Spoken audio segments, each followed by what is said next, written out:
이사야 26장 1절에서 27장 1절까지 말씀을 살펴보도록 하겠습니다. 이사야 선지자는 종말에서의 여호와의 구원을 노래합니다. 성읍을 에워싼 골짜기에 의지하다가 패망한 예루살렘이 앞으로는 여호와께서 지켜주시는 거룩한 성읍이 됩니다. 회복된 공동체는 하나님을 신뢰하고 하나님께서 주시는 평강을 누리며 살며 마침내 대적을 멸하실 하나님의 주권과 승리를 선포합니다. 1절에서 6절은 경건성과 평강의 노래입니다. 1절의 그날에는 악인들은 최후의 심판을 받는 날이요 고난당하는 여호와의 백성들이 구원을 받는 날이요 여호와께서 자신의 영광을 온천에 드러내시며 진정한 왕으로 세워지는 날입니다. 그날의 유대 땅에서 한 노래가 울려 퍼질 것입니다. 그 내용은 여호와의 구원이 성벽과 외벽이 되어 예루살렘을 견고한 성읍으로 만들어 주셨다는 것입니다. 전에는 골짜기 성벽의 보호를 받던 예루살렘이 그날에는 여호와께서 함께 하심으로 직접 지켜주십니다. 이를 통해 성벽의 견고함을 강조적으로 부각시킵니다. 그때 신의를 지키는 의로운 나라가 돌아갈 수 있도록 문드라 열라는 명령이 내려집니다.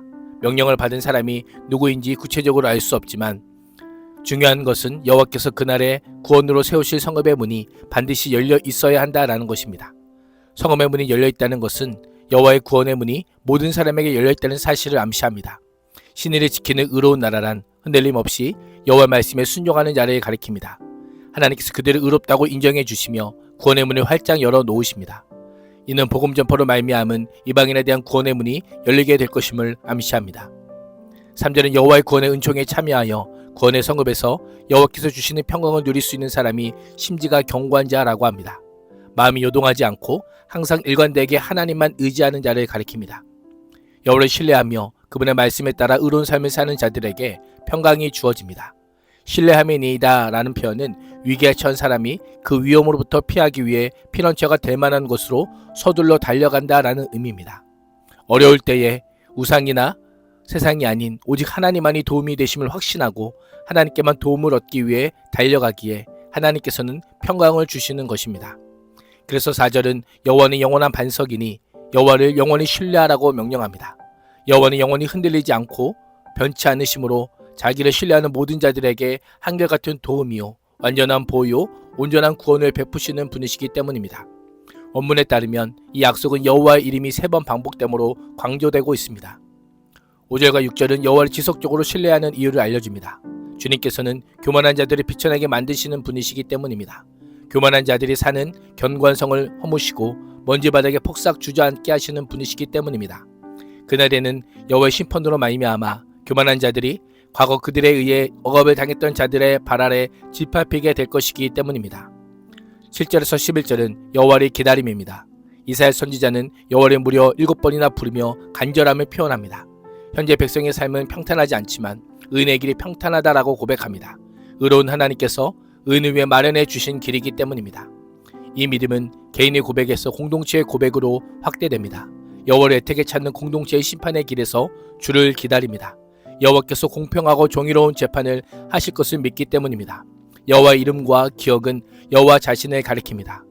우리 영혼이 사모하나이다 라는 표현은 영혼의 갈망을 가리킵니다. 이들은 전 존재를 다하여 뼈에 사무치도록 여호와를 갈망합니다. 이러한 표현은 이들의 신앙이 얼마나 순수하고 간절하며 하나님을 전인격적으로 사모하는지를 잘 보여줍니다. 9절에 하나님을 향한 이사야의 절박한 심정이 드러납니다. 나의 영혼이 밤에 주님을 사모합니다. 나의 마음이 주님을 간절하게 찾습니다 라고 고백합니다. 이렇게 주님을 찾는 이유가 무엇일까요? 주님께서 땅을 심판하실 때에 세상에 사는 사람들이 비로소 의가 무엇인지 배우게 될 것이기 때문입니다. 여호와께서 죄에 대해 악인에 대해 심판하지 않으신다면 악인들은 그들의 삶이 얼마나 잘못된 것인지를 깨닫지 못할 것입니다. 결코 의를 배우지 못할 것이요 생명의 길과 의의 길로 돌이키지도 못할 것입니다. 10절에 따르면 비록 주님께서 악인에게 은혜를 베푸셔도 악인들은 옳은 일을 하는 것을 배우려고 하지 않습니다. 의인들이 사는 땅에 살면서도 여전히 옳지 않은 일만 합니다. 주님의 위험 따위는 안중에도 두지 않습니다. 이에 이사야는 다시 여호와를 찾으며 악인의 행동을 고발합니다. 주님께서 주님의 백성을 얼마나 뜨겁게 사랑하시는지를 주님의 대적에게 보여주셔서 그들로 부끄러움을 당하게 하여 주십시오. 주님께서 예비하신 심판의 불로 그들을 없애주십시오라고 간구합니다. 12절에서 15절은 여호와의 구원입니다. 이새는 여호와께서 과거에 베풀어 주신 구원의 역사를 통해 미래적 구원에 대한 확신을 갖습니다. 여호와께서 적을 멸망시키고 이스라엘의 평강을 베푸실 것을 확신합니다. 13절에서는 이제까지는 주님 말고 다른 권세자들이 우리를 다스렸습니다. 그러나 앞으로는 우리가 오직 주의 이름만, 하나님만 의지할 것을 토로합니다. 주님께서 그들을 벌하시어 멸망시키시고 그들을 모두 기억에서 사라지게 하셨으니 죽은 그들은 다시 살아나지 못하고 사망한 그들은 다시 일어나지 못할 것이다 라고 합니다. 이에 반해 유다의 구원은 주께서 나라를 크게 하셨다는 표현을 반복하여 분명히 합니다.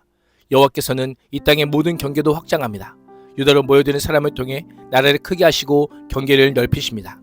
16절에서 19절은 여호와의 찾음입니다. 현재 유다는 임신한 여인이 해산할 때 겪는 고통과 같은 환난 가운데 있습니다. 고통 때문에 몸부림치며 소리지는 임신한 여인처럼 우리도 주님 앞에 그렇게 괴로워했다라고 고백합니다. 해산의 고통은 산모의 목숨을 앗아갈 수 있는 위험스러운 상황이지만 또 다른 한편으로는 새로운 생명을 창조하는 생산적 고통이기도 합니다. 그러나 그들의 부르짖음에는 열매가 없었습니다. 몸부림치며 해산했지만 태어난 것은 바람이었습니다.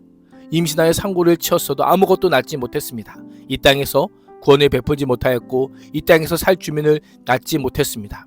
19절에 따르면 이 상황은 하나님에 의해 곧 역전될 것입니다. 하나님께서 일하실 때에 주님의 백성들 가운데서 죽은 사람들이 다시 살아날 것이며 그들의 시체가 일어날 것입니다. 무덤 속에서 잠자는 자들이 깨어나서 즐겁게 소리칠 것입니다. 지금은 하나님의 징벌 아래 있지만 그 고난이 끝이 납니다. 이런 확신 속에 이사야 선지자는 백성을 향해 깨어나 즐겁게 노래하라고 선포합니다.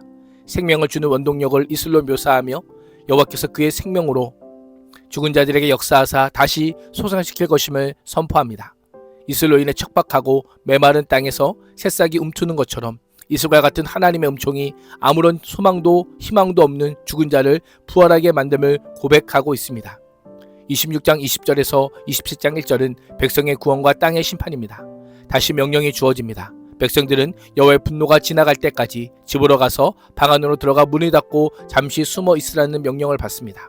평화의 때 문을 열어 다른 사람을 맞아들일 수 있지만 심판의 때는 하나님의 진노가 지나기까지 기다려야 함을 알려줍니다. 여호와께서 심판하시려고 그 처소에서 나오시면 땅은 그 속에 스며있는 피를 드러낼 것이며 살해당한 사람들은 더 이상 숨기지 않을 것입니다. 하나님의 인내로 지체되었던 하나님의 의가 분명히 드러나기 시작합니다.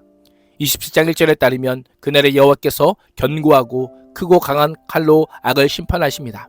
이 칼은 날랜 뱀, 꼬불꼬불한 뱀 리워단을 벌하시며 바다에 있는 용을 죽이실 것입니다. 이를 통해 엄격한 심판의 날에 하나님의 백성마저 잠시 숨어야 할 만큼 혹독한 심판이 이루어질 것임을 선포합니다. 참 평강은 하나님에 대한 신뢰에서 비롯됩니다.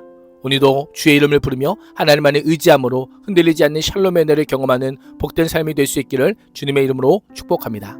기도하겠습니다. 하나님, 흔들리는 세상 속에서도 영원한 반석 되신 주님만 신뢰하며 주님께서 주시는 참된 평강을 누리게 하여 주옵소서. 예수님의 이름으로 기도합니다. 아멘.